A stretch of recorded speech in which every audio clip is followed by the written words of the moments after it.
Hello mga beshi, share ko lang sa inyo yung experience ko sa pag-open ng bank account dito.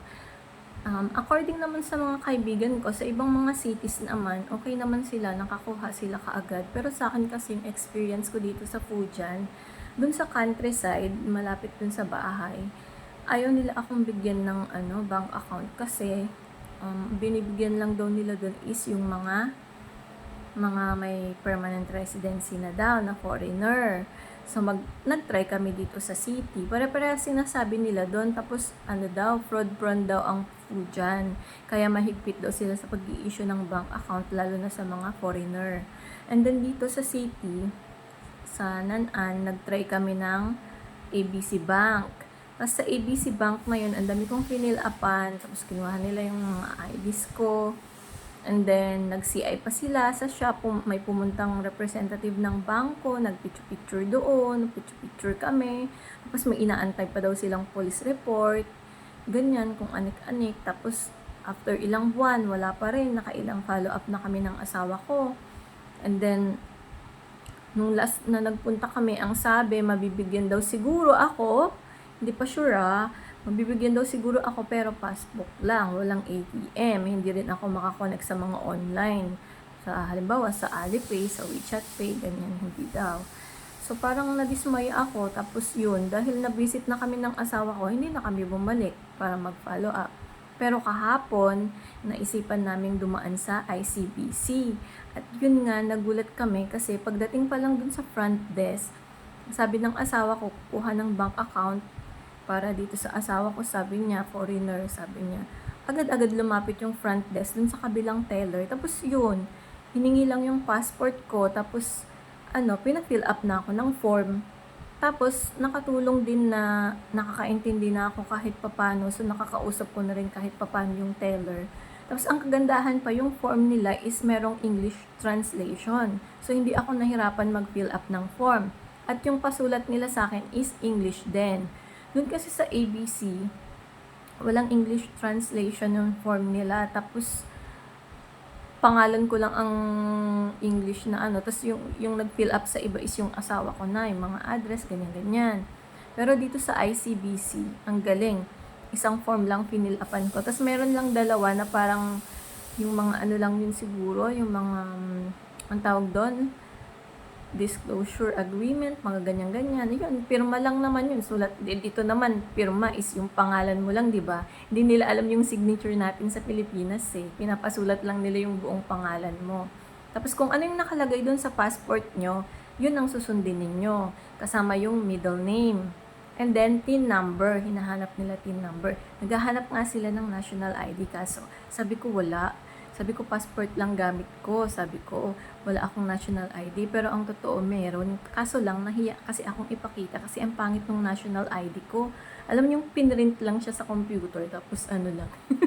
Tapos yung pinalaminate lang. Ganon din naman yung TIN ID, di ba? Kaya lang nakakahiya ipakita kasi ang ganda ng ID nila dito. So, ang pinakita ko na lang na isang ID ko is yung UMID. Kasi meron ako yung UMID na pinakauna. Yung merong 4 sa likod. Yung merong PhilHealth, SSS, GSIS yata yun. Tsaka ano pa yung isa? 4 yun eh. Yung nandun sa Pag-ibig, yun. Yung nandun sa may logo sa likod. At least yun maganda-ganda. Kaso lang, 18 years old pa ako noon eh. Diyos ko, panahon pa ni Magellan yun. Iba pa yung itsura ko doon. Pero tinanggap naman nila. Tapos, kasi alam ko naman yung TIN number ko. Yung TIN number ko, yun pa rin sinulat ko sa form. And then, meron lang dun na isa pang counter na, may tinawagan sila. Parang sa main yun eh. Parang nakakonect ka agad sa main. Tapos may camera. Tapos pinapatapat lang dun sa camera yung mga documents na yung sinainan mo, yung finil-upan mo. Tatapat mo lang dun. Tapos parang ini-scan sa kabila. Tapos yung passport mo, ganun din. Tapos tatanungin ko lang, may konting interview lang kung ano. Yung iba, yung asawa ko na ang sumagot kasi hindi ko naintindihan. Pero pag may naintindihan ako, sumasagot naman ako. Kagaya nung tinatanong sa akin kung may trabaho daw ba ako. Sabi ko, wala. Kasi bawal mag-work, sabi ng police, bawal mag-work dito kahit naka-residence permit. And then tinanong kung may work ba ako sa Pilipinas.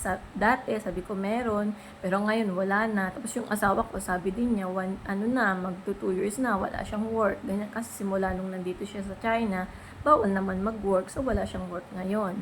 Ganun lang. Tapos nung after na doon, nag-sign lang din dun sa dun sa may pad na gano'n yung electronic na signature. Yung signature naman dito, 'di ba, pangalan mo lang talaga yung isusulat mo, hindi yung signature na ganun din nila maintindihan. Tapos after nung pumunta na kami dun sa kabilang counter ulit, dun naman meron lang akong mga may parang pinapabasa sila doon, pero dahil hindi ko naman maintindihan dahil Chinese, edi okay na lang. Then, sa pinakadulo kasi nandun naman yung mag-input ka ng PIN para dun sa ATM mo. So, nag-input ako ng 6 na PIN. So, after nun, okay na. Binigay na sa akin yung ATM ko. Nakuha ko na siya kaagad. Tapos, ma-activate siya within 24 hours. Pero sa Monday pa, kami babalik ulit dun sa ATM para mag-deposit. Tapos may bayad lang siya na 30 RMB ata yon, yung sabi na charge na ikakaltas na diretso sa account mo. So ganito yung yung ATM ng ICBC. Ganda, 'di ba? So yun lang.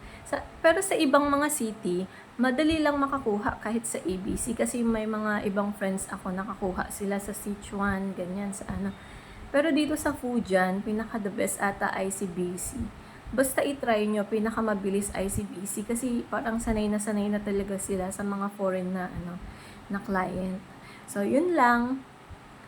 Sana makatulong sa inyo. Mag-open na rin kayo ng account ninyo, mga beshi, at kailangan makapag-save tayo. Mahalaga na meron tayong savings lalo na sa ating pagtanda.